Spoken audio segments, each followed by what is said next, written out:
घाबरलेले. जम्मू काश्मीरला संपूर्ण राज्याचा पुन्हा दर्जा द्यावा अशी मागणी तुम्ही आजच्या दिवशी करणार का? नक्कीच करणार. जम्मू काश्मीर हा आमच्या देशाचा एक महत्त्वाचा भाग आहे. जम्मू काश्मीर राज्याशिवाय हिंदुस्थानचा नकाशा पूर्ण होऊ शकत नाही आणि हे या राज्याला पूर्ण राज्याचा दर्जा मिळावा, त्यांना त्यांचे अधिकार मिळावे, ही आमची मागणी कायम राहील. ठीक आहे. चलिए, क्या हिंदी सर, प्रश्न असा आहे की विधिमंडळात जी हाणामारी झाली होती त्याचा अहवाल सादर होणार आहे, तुम्हाला काय अपेक्षा आहे? काही नाही, असे खूप अहवाल येत असतात. देवेंद्र फडणवीस यांच्या कारकिर्दीमध्ये अनेक विषयांवरती ATS नेमल्या, समित्या नेमल्या, ते अहवाल येतात नाही येत त्याच्याविषयी मला काहीच सांगता येत नाही, कोणाला सांगता येत नाही. अंदाज समितीचे अध्यक्ष अर्जुन खोतकर, एस्टिमेट कमिटीचे अध्यक्ष अर्जुन खोतकर यांच्या PA कडे धुळ्याच्या विश्रामगृहामध्ये 1,80,00,000ची कॅश सापडली. ही कॅश अंदाज समितीच्या अध्यक्षांना देण्यासाठी धुळ्याच्या ठेकेदाराकडून गोळा करण्यात आली. त्याचं काय झालं चौकशीचं? त्यासाठी ATS नेमला होता, हे सांगू शकतील का कोणी? अशा अनेक ATS विविध मार्गाने विविध विषयावरती फडणवीस साहेब आमची घोषणा करतात, त्याचं काय होतंय पुढे माहीत नाही.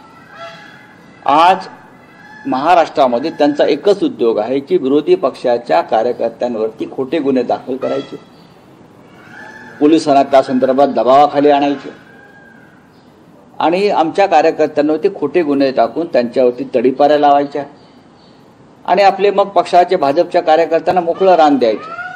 याच्याशिवाय देवेंद्र फडणवीस पोलिसांचा कोणताही वापर करताना मला दिसत नाही. आजच माझ्याकडे माहिती आली की आमचे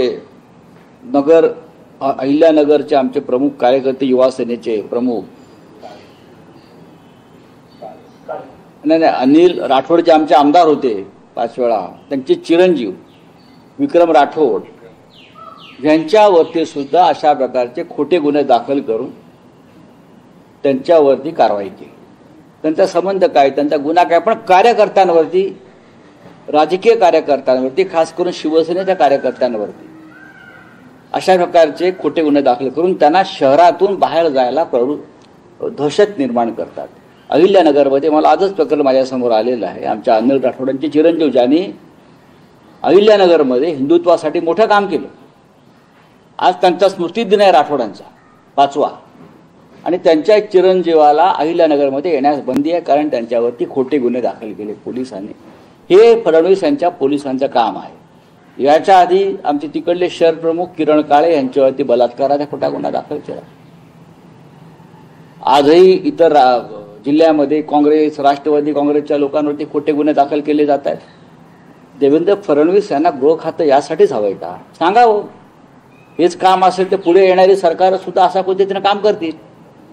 माधुरी हत्येच्या संदर्भामध्ये आज बैठक घेतात मुख्यमंत्री. काय वाटतं, वनताराच्या विरोधात काही निर्णय घेऊ शकतील का? आजच त्याच्यावरती सामनामध्ये अग्रलेख आहे.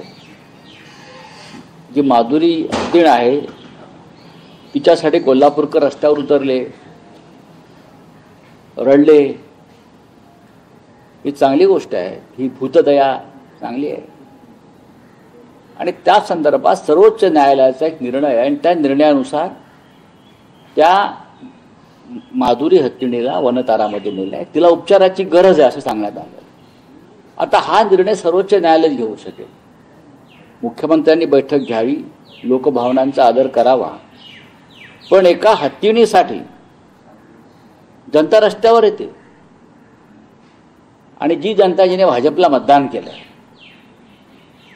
जैन समाज खास करून, मला त्यांच्याविषयी आदर आहे सगळ्यांविषयी, पण या महाराष्ट्रामध्ये 750 शेतकऱ्यांनी आत्महत्या केल्या.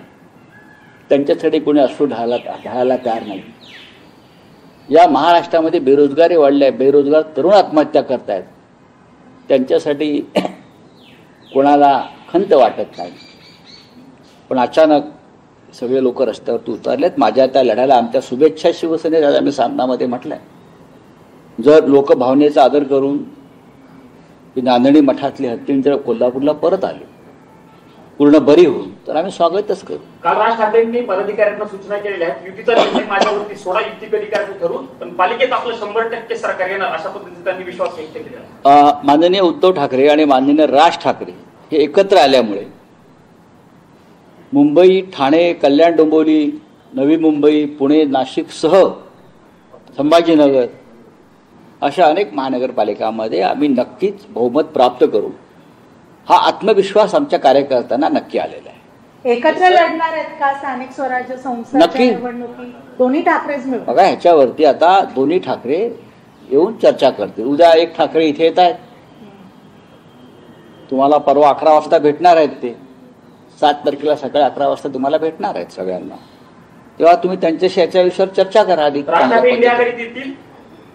बघा, कुठला प्रश्न आहे? तो ट्रम्प ने काल है ना आलमट्टी आप हिंदी में बोले, हिंदी का प्रश्न क्या है? ट्रम्प ने फिर से कल एक स्टेटमेंट दिया, उसने इंडिया को धमकी दी, बोला कि ट्रैफिक बढ़ाएंगे जब तक कि टैरिफ बढ़ाएंगे जब तक कि ये ट्रम्प भारत को बार बार धमकी दे रहा है